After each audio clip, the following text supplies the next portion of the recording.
بسم اللہ الرحمن الرحیم۔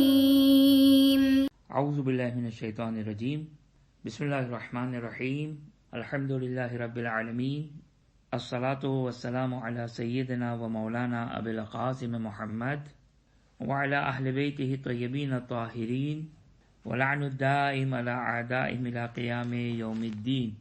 ہماری گفتگو قرآن کی تفسیر کے مقدمات میں چل رہی تھی اور تنزیل و تعویل کے ذیل میں گفتگو چل رہی تھی، اور سورہ آل عمران کی آیت نمبر 7 کی آیات متشابہ کو بیان کیا جا رہا تھا۔ لیکن اس ذیل میں کچھ جو روایات ہیں ان روایتوں کو بیان کریں گے، جیسے یہ روایت جو چھٹے امام جعفر صادق علیہ السلام سے روایت ہے کہ ان اللہ انزل فی القرآن تبیان کل شیء، کہ خداوند متعال نے قرآن میں سب کچھ نازل کیا، حتی واللہ ما ترک اللہ شیئا یحتاج العباد الیہ الا بینہ للناس، یہاں تک کہ خدا کی قسم خداوند متعال نے کسی بھی ایسی شے کو، کسی بھی ایسی چیز کو نہیں چھوڑا جس کو بیان نہ کیا ہو، جس کی لوگوں کو ضرورت ہو اور اس کو خدا نے بیان نہ کیا ہو، ایسا کچھ بھی نہیں ہے۔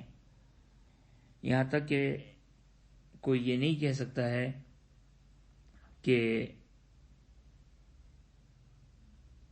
یہ کہے کہ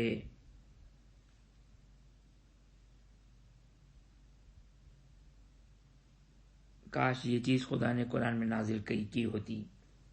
خوب اس سے نتیجہ کیا نکالنا چاہتے ہیں ہم؟ اس سے یہ نتیجہ نکالنا چاہتے ہیں کہ اس میں ہر چیز بیان ہے، خوب ہر چیز بیان شدہ ہے، لیکن ہم اس کو نہیں پہچان سکتے، ہم اس کو نہیں سمجھ سکتے، قطعاً نہیں سمجھ سکتے۔ لہذا یہ وہ سارے متشابہات ہیں کہ جس کو ہم نہیں جانتے۔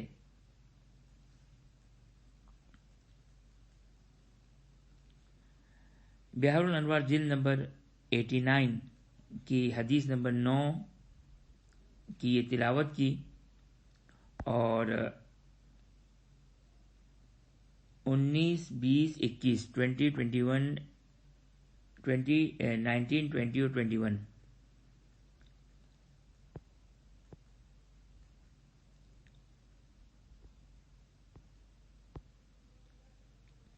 جیسے بصائر الدرجات میں امام جعفر صادق علیہ السلام سے روایت ہے کہ انی لعالم ما فی السماء وعالم ما فی الارض وعالم ما فی الجنہ وعالم ما فی النار وعالم ما کان وعالم ما یکون وعلمت ذلك من کتاب اللہ ان اللہ تعالی یقول فیہ تبیان کل شیء، کہ امام جعفر صادق علیہ السلام بصائر الدرجات کی روایت ہے کہ فرماتے ہیں کہ امام فرماتے ہیں کہ میں ہر وہ چیز جو آسمانوں میں ہو جانتا ہوں، ہر وہ چیز جو زمین میں اس کو جانتا ہوں، ہر وہ چیز جو جنت میں اس کو جانتا ہوں، ہر وہ چیز جو جہنم میں اس کو جانتا ہوں، اور جو ہو چکا ہے اس کو جانتا ہوں، اور جو ہونے والا اس کو جانتا ہوں۔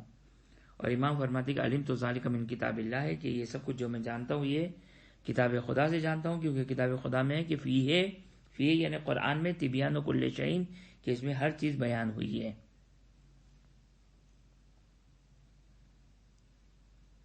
اسی طرح بصائر الدرجات اور بحر الانوار کی 89ویں جلد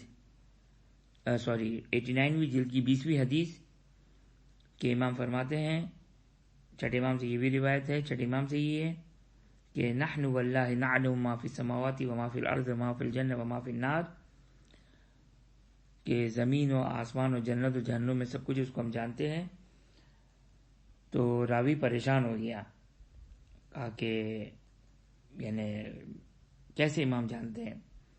تو امام فرماتے کہ یا حماد ان ذالک من کتاب اللہ، ان ذالک من کتاب اللہ، ان ذالک من کتاب اللہ ہے، کہ 3 مطلب امام علیہ السلام نے کہا کہ یہ سب کچھ جو کتاب خدا میں موجود ہے، اور اس کے بعد امام نے اسی آیت کو پڑھا کہ نزلنا علیک الکتاب تبیانا لکل شیء وہدی وبشری للمسلمین.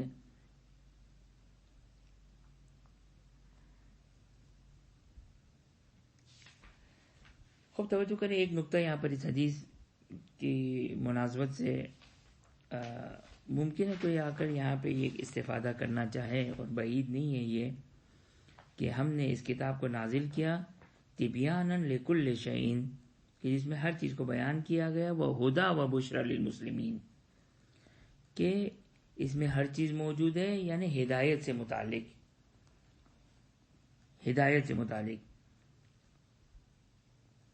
یہ ممکن ہے کوئی آ کر یہاں سے یہ استفادہ کرے کہ قرآن میں ہر چیز موجود ہے، نہ یہ کہ مثال کے طور پر جو وہ فزکس اور کیمسٹری اور یہ سارے علوم بھی اس میں موجود ہیں، ممکن ہے ضمنی طور پر ہو، لیکن یہاں پر تبیانا لکل شیء یعنی ہدایت سے متعلق. بہرحال یہ اپنے مقام پر. اسی طرح حدیث نمبر 21 میں بھی امام نے یہ بیان کیا.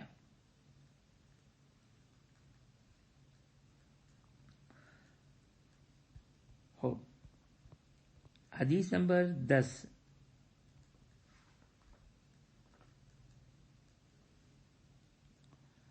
حدیث نمبر 10 کو ملاحظہ فرمائیں کہ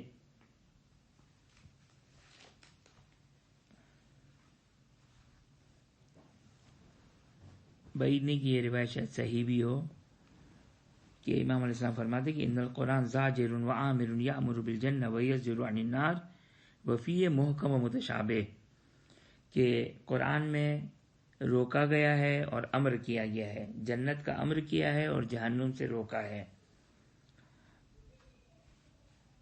اور اس میں محکم بھی ہے اور متشابہ بھی ہے. محکم کیا ہے؟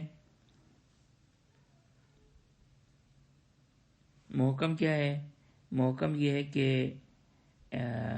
فَيُؤْمَنُ بِهِ وَيُعْمَلُ بِهِ وَيَدِينُ بِهِ، 3 چیزیں اس کے بارے میں بیان کی گئی کہ اس پر ایمان لانا ہے.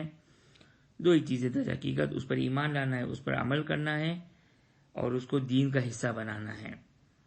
وَأَمَّا الْمُتَشَابِهُ، جو متشابہ ہے کہ جس کی تفصیل پہلے بیان کی جا چکی ہے، وہ متشابہ کیا ہے؟ فَيُؤْمَنُ بِهِ وَلَا يُعْمَلُ بِهِ، کہ اس پر ایمان تو لایا جائے گا لیکن اس پر عمل نہیں کیا جائے گا.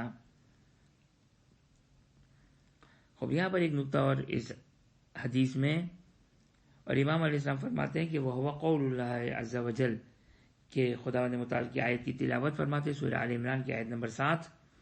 فَأَمَّا الَّذِينَ فِي قُلُوبِهِمْ زَيْغٌ فَيَتَّبِعُونَ مَا تَشَابَهَ مِنْهُ ابْتِغَاءَ الْفِتْنَةِ وَابْتِغَاءَ تَأْوِيلِهِ وَمَا يَعْلَمُ تَأْوِيلَهُ إِلَّا اللَّهُ وَالرَّاسِخُونَ فِي الْعِلْمِ، کہ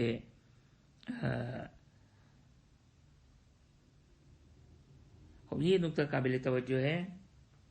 نہیں، یہاں پر جو ہو، ہاں توجہ کریں،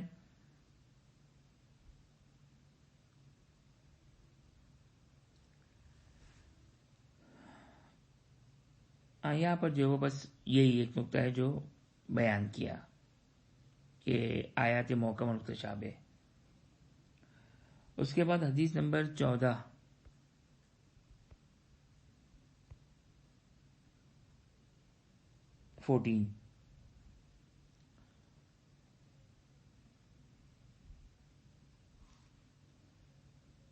حدیث نمبر 14.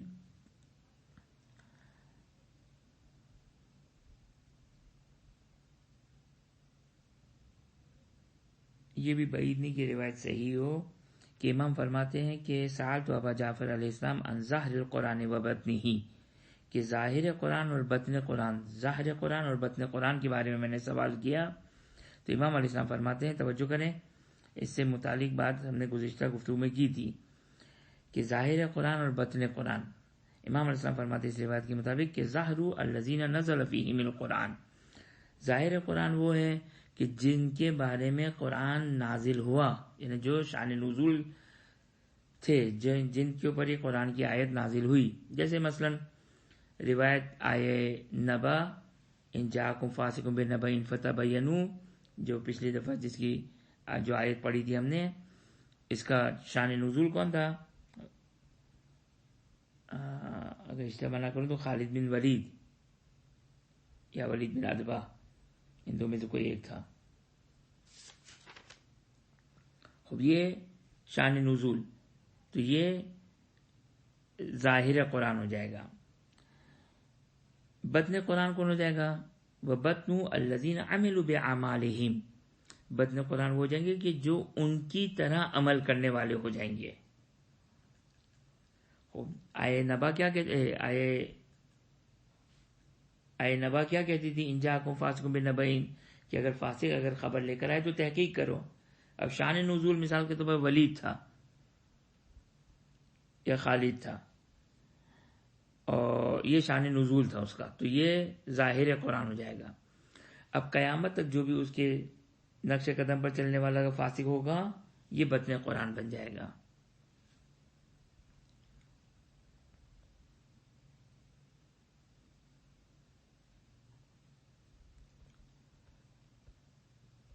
حدیث نمبر 46 بھی اسی مضمون کو بیان کرتی ہے.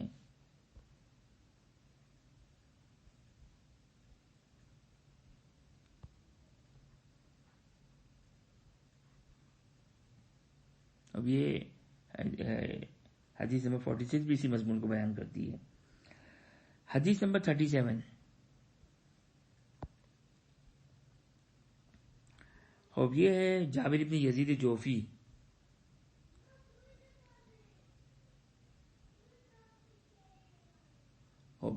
یہ روایت قابل توجہ روایت ہے. حدیث نمبر 37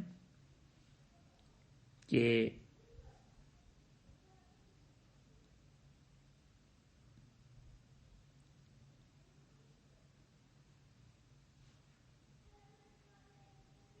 حدیث نمبر 37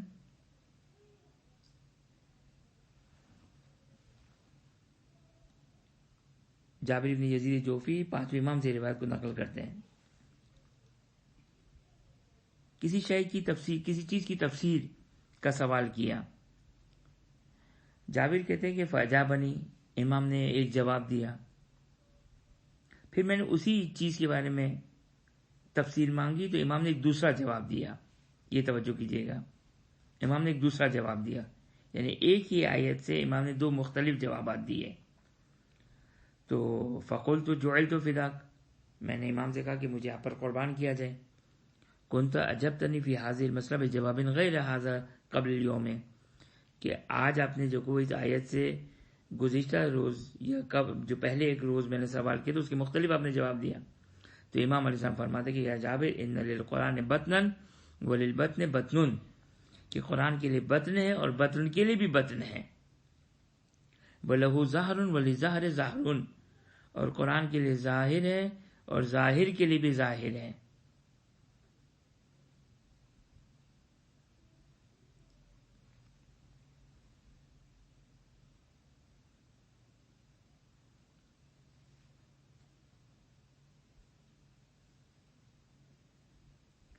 پھر اس کے بعد امام فرماتے ہیں کہ یہ نقطہ قابل توجہ نقطہ ہے کہ یا جابر لیس شیء ابعد من عقول الرجال من تفسیر القرآن، کہ انسان کی لیس شیء ابعد من عقول الرجال من تفسیر القرآن ہے، کہ تفسیر قرآن میں دنیا کی کوئی چیز بھی انسان کی عقل سے دور تر نہیں ہے. کیا کہنا چاہتے ہیں؟ مثال کے طور پر آپ کی عقل سے، ایک انسان کی عقل سے یہ چیز دور ہے، فلاں چیز اس سے دور ہے، فلاں چیز اس سے دور ہے. سب سے زیادہ جو دور ہے وہ تفسیر قرآن ہے انسان کی عقل سے. کیوں؟ اس لیے امام فرماتے کہ ان الآیہ یکون اولها فی شیء وآخرها فی شیء، کہ ممکن ہے آیت کی ابتدا کسی چیز کے بارے میں ہو اور آخر آیت کسی اور چیز کے بارے میں ہو، جبکہ وہ ظاہر میں جو کلام ایک دوسرے سے کنیکٹڈ ہو. تو آپ نے ملاحظہ فرمایا کہ اس طریقے سے جو ہے وہ تفسیر قرآن انسان کی عقل سے کتنی دور ہے. یہ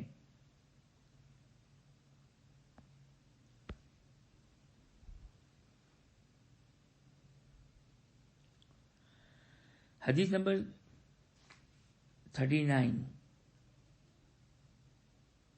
حدیث نمبر 39، یہ توجہ کریں، امام فرماتے ہیں یہ نقطہ، یہ حدیث قابل توجہ ہے ایک نقطے کے اعتبار سے کہ اگر آپ کو یاد ہو تو گزشتہ مرتبہ میں نے آپ کی خدمت میں عرض کیا تھا کیا کہ اختلاف ہے کہ یہ جو قرآن کی آیت ہے وَمَا يَعْلَمُ تَعْوِيلَهُ إِلَّا اللَّهُ وَرَاسِخُونَ فِي الْعِلْمِ يَقُولُونَ آمَنَّا بِهِ كُلٌّ مِّنْ عِندِ رَبِّنَا، یہ جو راسخون ہیں یہ اکثر شیعہ مفسرین یہ بیان کرتے کہ راسخون اللہ کے اوپر عطف ہے، یعنی یوں ہے عبارت ما یعلم تعویلہ الا اللہ وراسخون فی العلم، اور یقولون جو کہ وہ راسخون کی صفت ہو جائے گی. لیکن بعض مفسرین جیسے صاحب المیزان وہ کہتے ہیں کہ نہیں، وراسخون اللہ کے اوپر عطف نہیں ہے بلکہ وراسخون فی العلم یہ الگ ہے. یہ روایت بیان کرتی ہے، توجہ کیجیے گا، پانچویں امام سے یہ روایت بیان کرتی ہے کہ راسخون کو امام باقر علیہ السلام نے اللہ کے اوپر عطف کیا ہے. توجہ کیا آپ نے؟ دیکھیں امام یوں فرماتے ہیں قلت لأبی جعفر علیہ السلام قول، بلکہ خود راوی جو وہ راسخون کو اللہ کے اوپر عطف کر رہا ہے برید ابن معاویہ، کہ وہ یہ وما یعلم تعویلہ الا اللہ وراسخون، اور یہ برید ابن معاویہ کون ہے؟ یہ کوئی معمولی انسان نہیں ہے، یہ زرارہ اور محمد ابن مسلم کے برابر کا راوی ہے. یہ وما یعلم تعویلہ الا اللہ وراسخون فی العلم قال، یعنی تعویل القرآن امام توجہ کیجیے گا، یہاں امام فرما رہے ہیں تعویل القرآن کلہ الا اللہ وراسخون فی العلم، یعنی امام علیہ السلام نے یہاں پر یہ آیت کو راسخون کو اللہ کے اوپر عطف کیا ہے. یہ توجہ کریں، یہاں پر ایک نقطہ آپ کی خدمت میں عرض کر دوں کہ صاحب تفسیر میزان اس کے منکر نہیں ہے کہ راسخون فی العلم تعویل قرآن کو جانتے ہیں یا نہیں جانتے ہیں، نہیں، وہ یہ کہتے ہیں کہ اس آیت میں اللہ کے اوپر فل اسٹاپ ہو گیا اور راسخون ایک الگ مسئلہ ہے، جبکہ امام علیہ السلام یہاں پر راسخون کو اللہ کے اوپر عطف کر رہے ہیں. بس امام یہاں پر یہ بیان کر رہے ہیں کہ یہ راسخون اسی اللہ کے اوپر ہی عطف ہے، اور ما یعلم تعویلہ الا اللہ وراسخون یہ ایک ہی جملے میں ہے. خوب توجہ کریں امام کیا فرماتے ہیں، تعویل القرآن کلہ الا اللہ وراسخون فی العلم. پھر راسخون فی العلم کون کون ہے؟ رسول خدا صلی اللہ علیہ وآلہ وسلم اور ائمہ اطہار الاسلام ہے. فرماتے کہ فرسول اللہ افضل الراسخین، رسول خدا صلی اللہ علیہ وآلہ وسلم افضل راسخین ہے.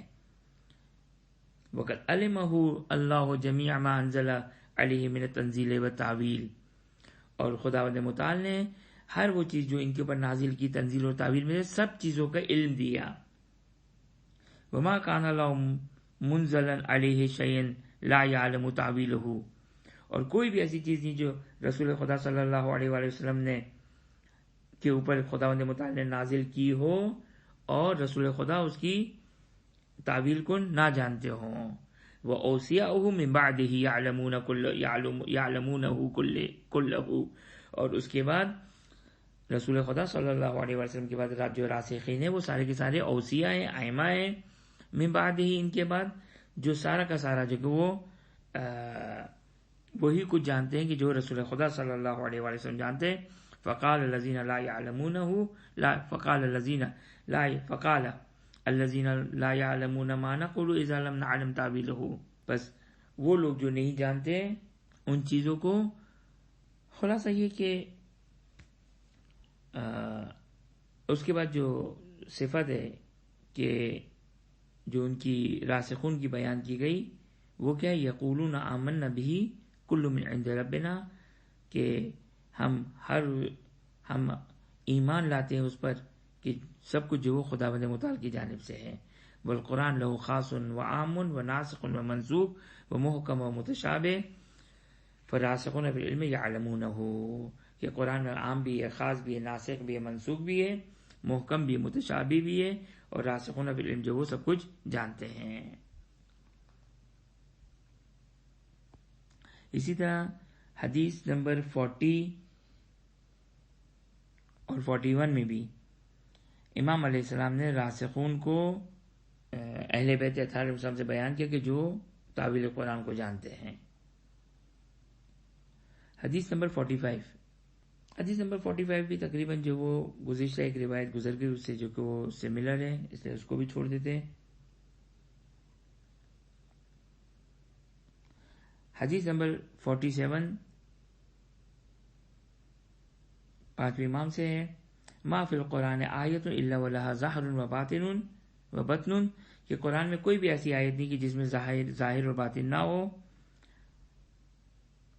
وما فی حرف الا ولہ حد ولکل حد مطلع. خوب، یہ اس کے بعد امام فرماتے ہیں کہ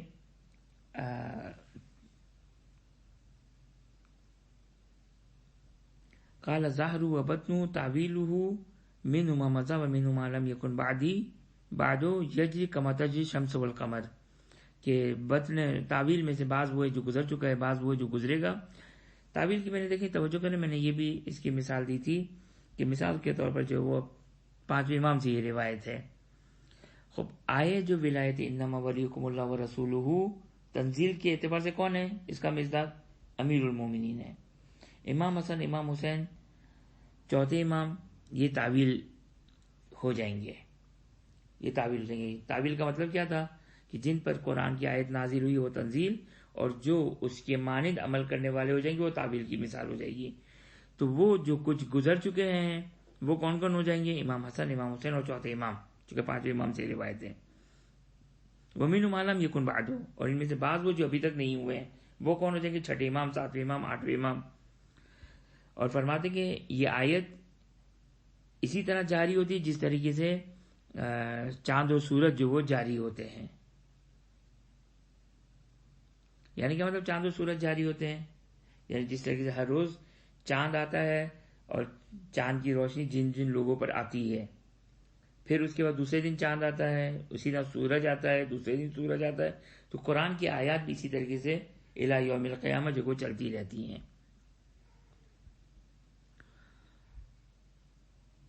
نقطہ توجہ کریں. قال اللہ سبحانہ وما یعلم تاویلہ الا اللہ وراسخون فی العلم. امام پنجم کیا فرماتے ہیں؟ امام پنجم فرماتے ہیں کہ خدا یہ کہتا ہے کہ تعویل کو کوئی نہیں جانتا ہے سوائے خدا اور راسخون فی العلم. خود امام پنجم یہاں پہ راسخون کو اللہ کے اوپر عطف کر رہے ہیں.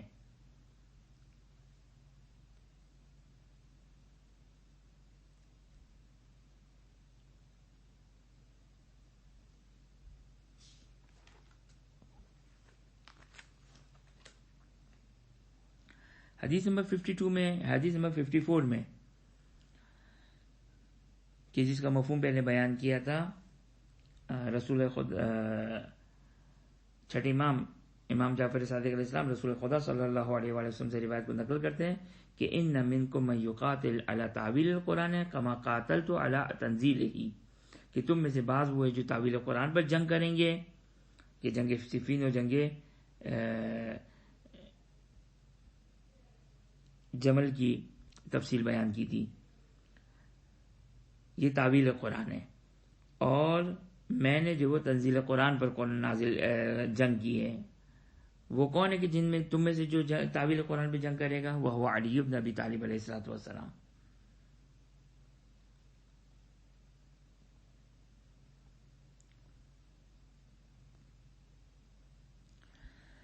خوب توجہ کریں. حدیث نمبر 62 چھٹے امام جعفر صادق علیہ السلام سے روایت ہے کہ ان للقرآن تعویلا، کہ قرآن کی کچھ تعویل ہے. فمن ما قد جاء ومن ما لم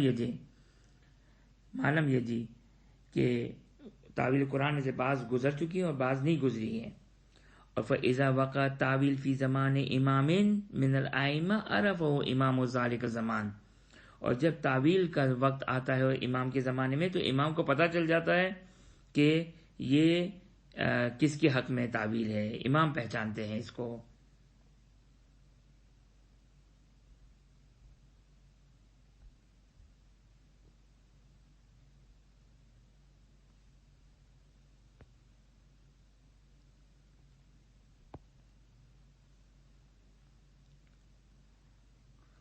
حدیث نمبر 71.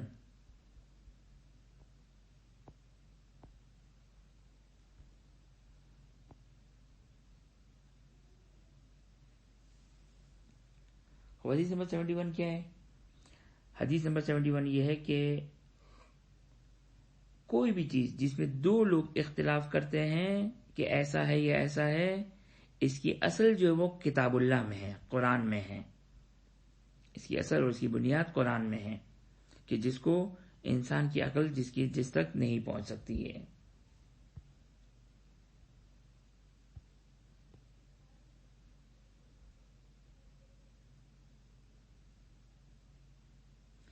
حدیث نمبر 76 چھٹی امام جعفر صادق علیہ السلام سے روایت ہے کہ انی لعلم خبر السماء و خبر الارض و خبر ما کان و ما یکون کانه فی کفی. اس کے لیے میں نے اس روایت کو دوبارہ پڑھا کہ حدیث نمبر 76 میں کہ امام فرماتے ہیں کہ میں آسمانوں کی خبر کو، زمین کی خبروں کو، جو کچھ ہو چکا ہے اور جو کچھ ہونے والا ہے، ان سب کو جانتا ہوں، اور یہ گویا ایسا ہے جیسے میری کف، میرے ہاتھ کی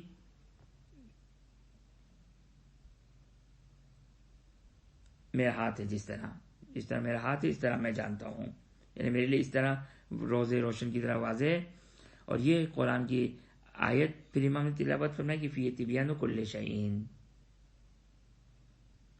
اب یہ تقریباً کچھ روایات جو اس ذیل میں یہاں پر آئی تھی، تقریباً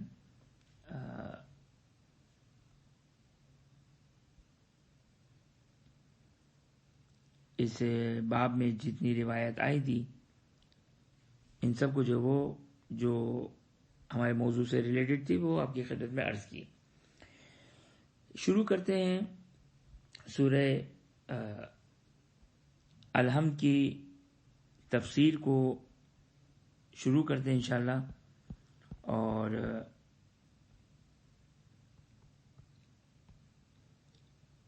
سورہ الحمد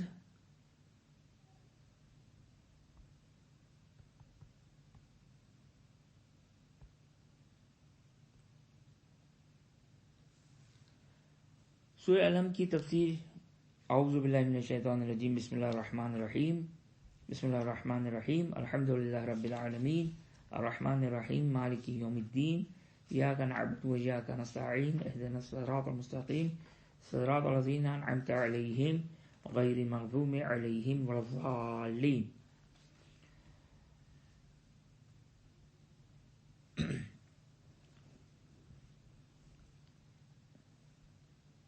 یہ سورہ جو ام القرآن بھی کہلاتا ہے، فاتحۃ الکتاب بھی یہ سورہ کہلاتا ہے، اور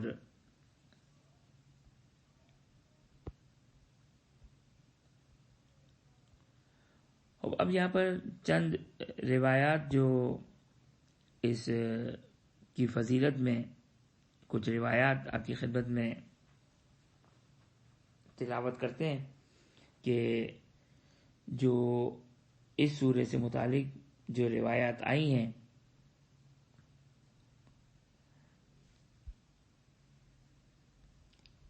مجموع البیان سے روایت کو نقل کرتے ہیں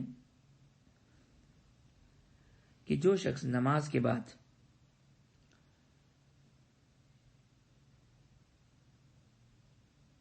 اس کو پڑھتا ہے، سورہ حمد کو، آیت الکرسی کو، آیت شہادت کو، اور قل اللہم مالک الملک تؤتی الملک من تشاء وتنزع الملک من تشاء وتعز من تشاء وتذل من تشاء بیدک الخیر انک علی کل شیء قدیر. اور یہ آیت جو تعقیبات نماز میں بیان کی جاتی ہے، کیا ہے؟ الحمد، آیت الکرسی، آیت شہادت اور آیت ملک، قل اللہم مالک الملک والی آیت. خداوند متعال فرشتوں سے مخاطب ہو کر کہتا ہے عزتی و جلالی، جو شخص بھی، میری عزت اور میری جلال کی قسم، جو شخص بھی ہر نماز کے بعد اس کو پڑھتا ہے، میں اس کے مکان کو جنت قرار دوں گا، اور میں اس کو ہر دن میں 70 مرتبہ 70 ٹائمز اس کو اپنی نگاہوں سے دیکھوں گا، اور اس کی 70 حاجتوں کو پورا کروں گا، جس میں کم ترین حاجت یہ ہے کہ اس کی مغفرت ہوگی، اور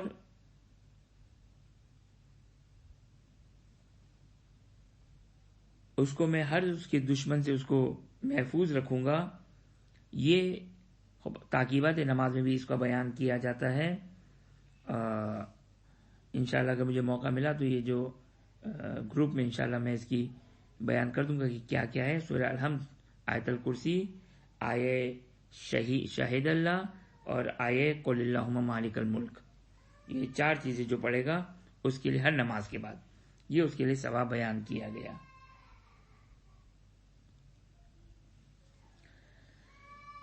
خوب، اس کے بعد امام جعفر صادق علیہ السلام سے روایت ہے، کتاب خصال سے بیان کی گئی ہے کہ 4 مرتبہ شیطان چلایا ہے. 4 مرتبہ. سورہ حمد کی ذرا اہمیت کو ملاحظہ فرمائیں کہ 4 مرتبہ شیطان نے چیخ ماری ہے. سب سے پہلا وہ دن کہ جس دن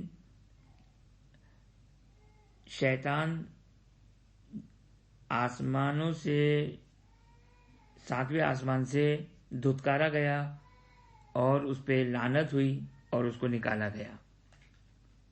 دوسرا وہ دن، دوسرا وہ مورد، دوسری وہ موقع کہ جہاں پر شیطان چلایا جب اس کو زمین پر پھینکا گیا. تیسرا نبی اکرم صلی اللہ علیہ وسلم کی بعثت کا دن، کہ جو نبی اکرم صلی اللہ علیہ وسلم کی بعثت کا دن ہے 27 رجب، جب رسول خدا پر پہلی وحی نازل ہوئی تھی، کہ خطبہ قاسیہ میں امیر المومنین نے نہج البلاغہ میں یہ بیان کیا ہے کہ ما ہاذہ رنہ، کہ جب شیطان نے چیخ ماری تو امیر المومنین نے بھی اس چیخ کو وہاں پر ملاحظہ فرمایا تھا، سنا تھا.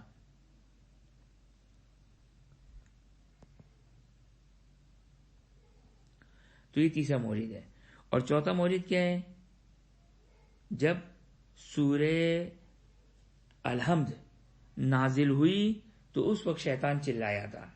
یعنی دیکھیں کتنا اہم مسئلہ ہے کہ جب رسول مبعوث ہو رہے ہیں تو اس وقت شیطان چلا رہا ہے، اور جب قرآن کی سورہ حمد نازل ہوئی اس وقت جو ہے وہ شیطان چلایا.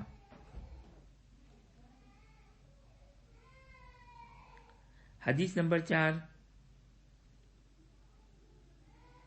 نور الثقلین کی جلد اول حدیث نمبر 4 کہ روایت ہے امام حسن مجتبی علیہ السلام سے کہ ایک یہودی رسول خدا صلی اللہ علیہ وسلم کی خدمت میں آیا اور کہا کہ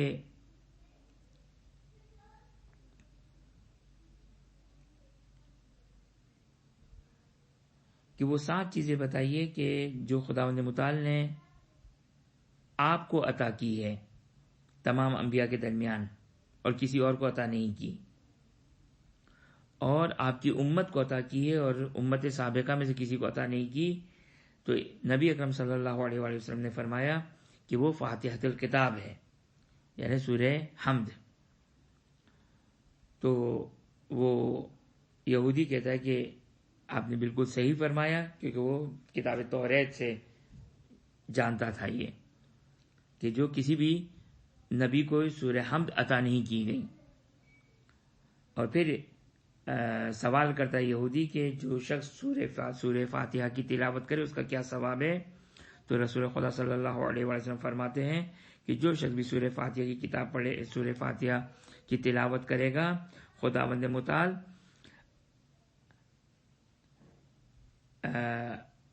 ہر آیت کے برابر جو آسمان سے نازل ہوئی ہے اس کی تلاوت کا ثواب عطا کرے گا خداوند متعال.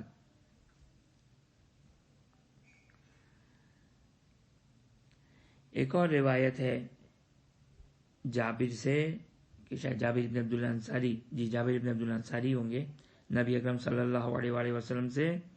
خوب توجہ کریں کہ نبی اکرم صلی اللہ علیہ وسلم فرماتے ہیں خدا یہ کہتا ہے کہ آتیت امت کنز من کنوز عرشی، کہ میں نے اپنے عرش کے خزانوں میں سے خزانہ اے رسول اے حبیب تمہاری امت کو عطا کیا، وہ کیا ہے؟ فاتحۃ الکتاب، وہ فاتحۃ الکتاب ہے۔ خوب اس کے بعد یہ روایت ملاحظہ فرمائیں کہ حدیث مرفوعہ ہے، یعنی امام کا نام نہیں آیا اس میں، کہ روایت ہے کہ ما قرئت الحمد علی وجع 70 مرہ الا سکن، کہ اگر کہیں درد ہو رہا ہو تو 70 مرتبہ 70 ٹائمز سورہ حمد کی تلاوت کی جائے تو وہ درد جو وہ ختم ہو جاتا ہے۔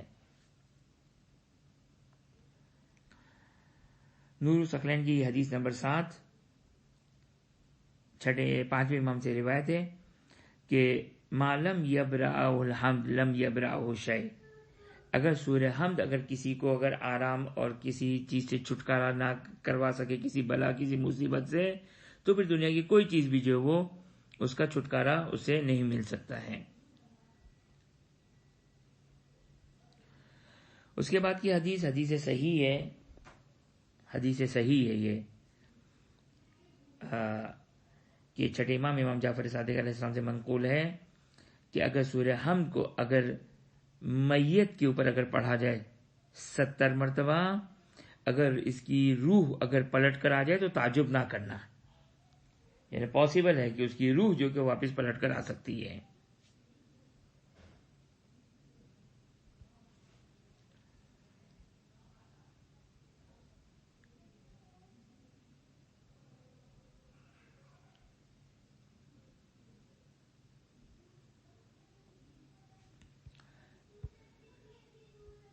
عیون اخبار رضا کی روایت ہے 8ویں امام علی رضا علیہ السلام سے کہ توجہ کریں، یہ حدیث قابل توجہ روایت ہے، اور بالخصوص نماز کے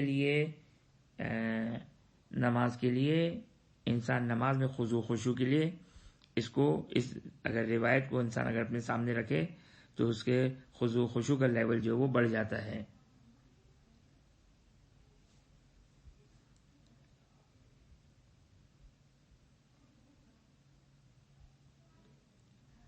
کہ خداوند متعال کہتا ہے کہ میں نے سورہ فاتحہ کو، سورہ حمد کو اپنے اور اپنے بندوں کے درمیان میں تقسیم کیا ہے، نصف سورہ میرا ہے اور نصف سورہ میرے بندے کا ہے، میرے عبد کا ہے،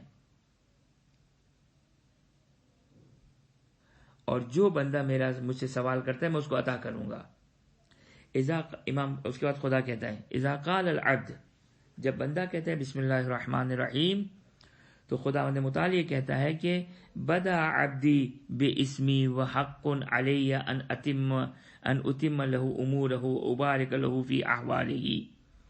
اب یہ کہ انسان ہر کام سے پہلے بسم اللہ الرحمن الرحیم پڑھے، کیونکہ خدا کیا کہتا ہے کہ جب کوئی شخص بسم اللہ الرحمن الرحیم کہتا ہے تو خدا یہ کہتا ہے کہ میرے بندے نے میرے نام سے آغاز کیا، اب مجھ پر کمپلسری ہے، مجھ پر واجب ہے، مجھ پر ضروری ہے کہ میں اس کے کاموں کو مکمل کروں، اس کی تمام چیزوں میں، اس کے تمام حالات میں برکت عطا کروں۔ یہ خدا خود اپنے اوپر واجب قرار دیتا ہے۔ وَإِذَا قَالَ الْحَمْدُ لِلَّهِ رَبِّ الْعَالَمِينَ، اور جب بندہ خدا الحمدللہ رب العالمین کہتا ہے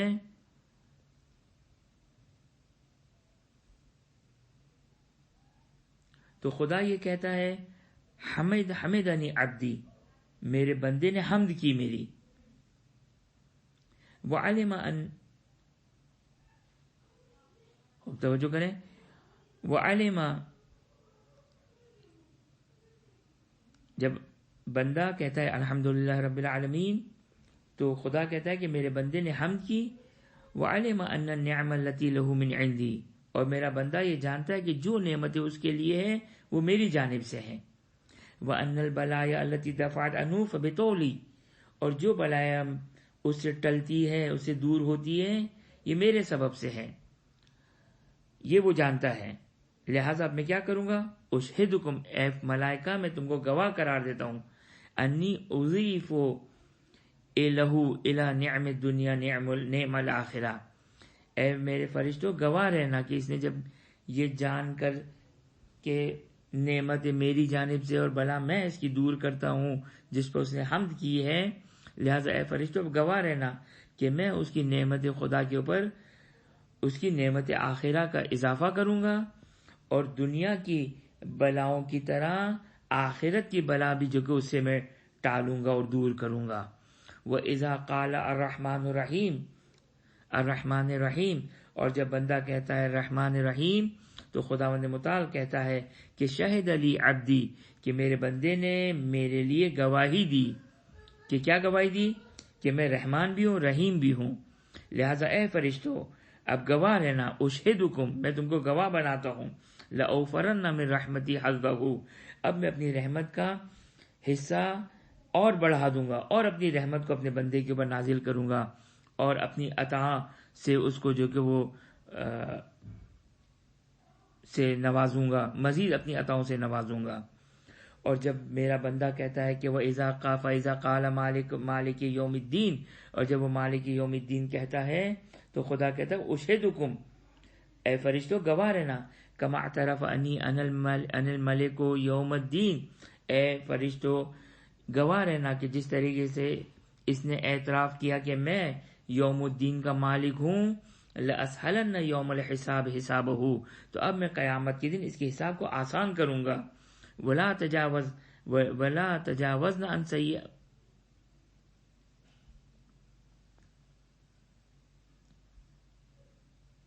ولا اتجاوزن عن سیئاتہ، اور ضرور بضرور اس کی جو کہ قیامت کے دن اس کی برائی سے جو کہ وہ مٹا دوں گا۔ فإذا قال العبد، اور جب میرا بندہ کہتا ہے ایاک نعبد، قال اللہ عز وجل صدق عبدی، جب میرا بندہ کہتا ہے کہ ایاک نعبد، صرف تیری ہی عبادت کرتا ہوں، تو خدا کی طرف سے وہی آتی ہے کہ میرے بندے نے سچ کہا، ایایا یعبد، یہ صرف میری ہی عبادت کرتا ہے۔ اشہدکم لأصیبنہ علی عبادتہ ثوابا یقبضہ کل من خالفہ فی عبادتہ لی، کہ میرے فرشتوں گواہ رہنا کہ میں اس کے لیے ثواب قرار دوں گا، جو اس نے میری عبادت کے لیے کیا ہے اس کے اوپر میں ثواب دوں گا، ایسا ثواب دوں گا کہ جو بھی میری عبادت سے منہ موڑے گا، مخالفت کرے گا، وہ قیامت کے دن اس کے ثواب کو دیکھ کر رشک کرے گا، تعجب کرے گا۔ وَإِذَا قَالَ، اور جب میرا بندہ کہتا ہے وَإِيَّاكَ نَسْتَعِينُ، تو خدا کہتا ہے قال اللہ تعالیٰ بِهِ اسْتَعَانَ وَإِلَىٰ الْتَجِئُ، کہ جب میرا بندہ یہ کہتا ہے کہ خدا صرف تجھ ہی سے میں مدد مانگتا ہوں، تو خدا کہتا ہے کہ بیستعانہ، کہ اس نے مجھ سے ہی مدد مانگی ہے، وَإِلَيَّ الْتَجَأَ، اور مجھ سے جو کہ وہ اس نے پناہ مانگی ہے، تو نتیجہ کیا ہوگا؟ اشہدکم لأعیننہ علی امرہ ولاغیثنہ فی شدائدہ ولاآخذن بیدہ یوم نوائبہ۔ تو خدا کہتا ہے فرشتوں سے مخاطب ہو کر کہ گواہ رہنا کہ میں اس کے تمام کاموں میں اس کا مددگار ہوں۔ دیکھیں کتنے ہی ایسے ہمارے کام ہیں جو ظاہر میں ہمارے لیے بڑے سہل اور آسان ہوتے ہیں، وہ ہم 5 مرتبہ دن میں 10 مرتبہ جو ہے وہ ہم 5 وقت کی نمازوں میں سورہ حمد کی تلاوت کرتے ہیں، اور خدا اپنے بندے سے یہ کہتا ہے۔ اور کتنے ہی ایسے امور ہیں جو ہمارے مشکل امور خداوند متعال دور کر دیتا ہے۔ اور انسان اگر عبادت کے وقت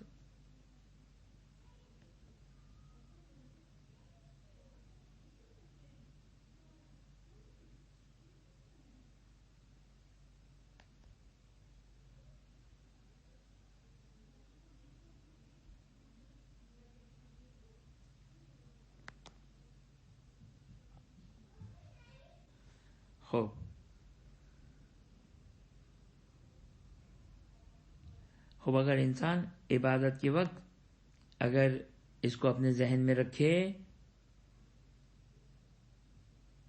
اگر انسان عبادت کے وقت اس کو ذہن میں رکھے تو اس کی توجہ کا لیول، خضوع خشوع کا لیول، انسان خود سمجھتا ہے کہ کتنا زیادہ اس کے خضوع خشوع کا لیول بڑھ جائے گا۔ خوب جب بندہ کہتا ہے کہ وَإِيَّاكَ نَسْتَعِينُ، تو خدا کہتا ہے کہ اس نے مجھ سے مدد مانگی، میری پناہ لی ہے، اب گواہ رہنا اے فرشتوں، میں اس کے تمام امور میں اس کا مددگار ہوں گا اور مشکلات میں اس کی داد رسی کروں گا، اس کی مشکلات کو دور کروں گا، اور قیامت کے دن مشکلات کے دن میں اس کے ہاتھ کو تھاموں گا، اس کا ہاتھ پکڑوں گا۔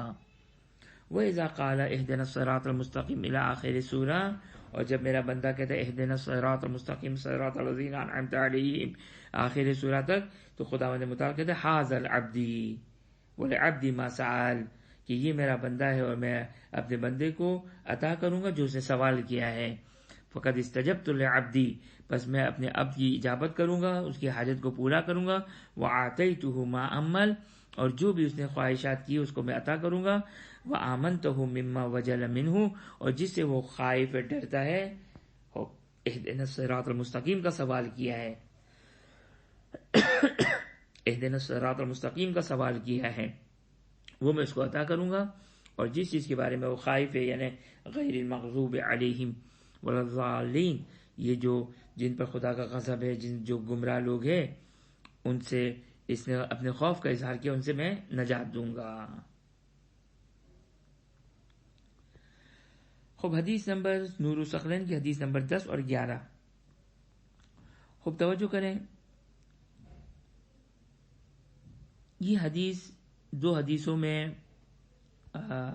وجہ بیان کیا گیا کہ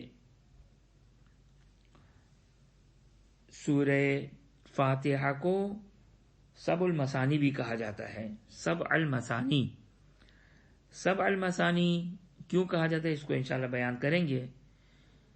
اچھا، یہ بات واضح ہے کہ سورہ حمد میں جو بسم اللہ ہے، یہ فریقین شیعہ سنی روایات موجود ہے کہ اس کی جو بسم اللہ ہے وہ جزء سورہ ہے، جزء سورہ ہے۔ سورہ حمد کی کل 7 آیتیں ہیں۔ بسم اللہ الرحمن الرحیم 1 آیت، الحمدللہ رب العالمین 2، الرحمن الرحیم 3، مالک یوم الدین 4، ایاک نعبد و ایاک نستعین، اہدنا الصراط المستقیم 6، صراط الذین انعمت علیہم غیر المغضوب علیہم ولا الضالین۔ یہ کل 7 آیتیں ہیں۔ عربی میں 7 کو سبعہ کہتے ہیں۔ خوب، اب توجہ کریں، اس کو کیوں سبع مثانی کہتے ہیں وہ انشاءاللہ اس کو بعد میں بیان کرتے ہیں۔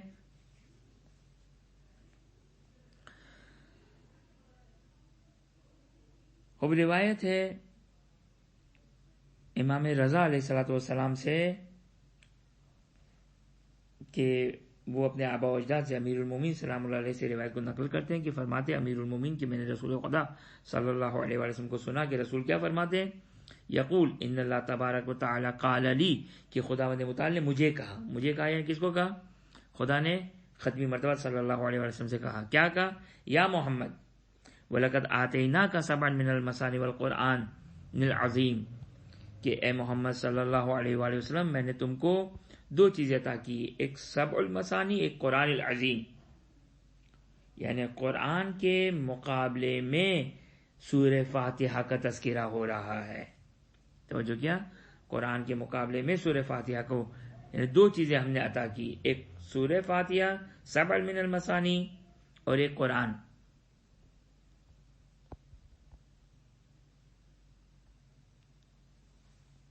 بس خود رسول خدا صلی اللہ علیہ وسلم فرماتے ہیں کہ فَأَفْرَدَ الْإِمْتِنَانَ عَلَيَّ بِفَاتِحَةِ الْكِتَابِ، کہ خداوند متعال نے اپنے منت اور احسان جو خدا نے مجھ پر احسان کیا، اس کو ایک الگ سے بیان کیا ہے سورہ فاتحہ کو۔ یہ اس کی عظمت کو بیان کرنے کے لیے کافی ہے، یعنی کل قرآن ایک طرف اور سورہ فاتحہ ایک طرف۔ وَجَعَلَ بِإِزَاءِ الْقُرْآنِ الْعَظِيمِ، اور اس کو قرآن کے مد مقابل ہے، قرآن کے ساتھ قرار دیا، خود قرآن میں داخل نہیں کیا، اگرچہ قرآن کا حصہ ہے لیکن اس کو ایک الگ سے شرف عطا کیا۔ پھر اس کے بعد جو وہ ختمی مرتبہ فرماتے کہ وَإِنَّ فَاتِحَةَ الْكِتَابِ، اس روایت کے مطابق اشرف ما فی کنوز العرش۔ خوب، ایک روایت جو ہم نے شاید سب سے پہلی جو روایت پڑھی تھی سورہ حمد کی فضیلت میں کیا تھی کہ سورہ فاتحہ عرش کے خزانوں میں سے خزانہ ہے. اس روایت میں بیان کرتے ہیں کہ سورہ فاتحہ عرش کے خزانوں میں سب سے اعلیٰ ترین جو خزانہ ہے وہ سورہ فاتحہ ہے.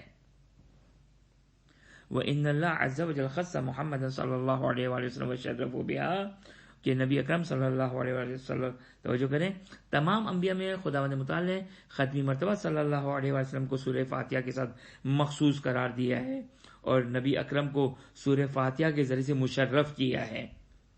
اور انبیاء میں کوئی بھی 1,23,999 انبیاء میں کوئی بھی ختمی مرتبہ صلی اللہ علیہ وآلہ وسلم کے ساتھ شریک نہیں ہے.